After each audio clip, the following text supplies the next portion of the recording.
আসসালামু আলাইকুম। Same breakfast everyday.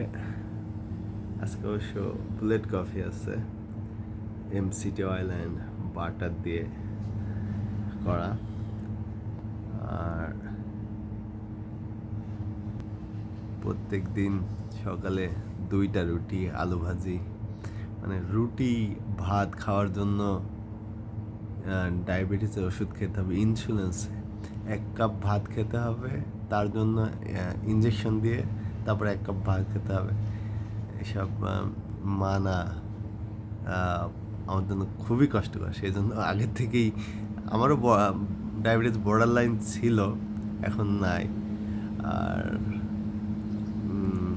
শুধুমাত্র খাওয়ার পরিবর্তন করে যদি এইসব লাইফস্টাইল ডিজিজ থেকে মুক্ত থাকা যায়, তাহলে আমি ভাত রুটি সুগার কার্বোহাইড্রেট প্রয়োজনে খাবো না, তবুও আল্লাহ যেন এরকম কোনো রোগ না দেয়।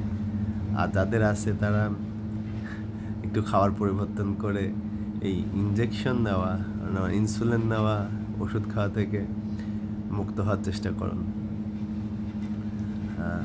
আর আরও তো কিছু মানুষ কি আছে, ব্রেড, সকালে পাউরুটি ব্রেডের সাথে জ্যাম, জেলি, অনেকে সিরিয়াল খায়।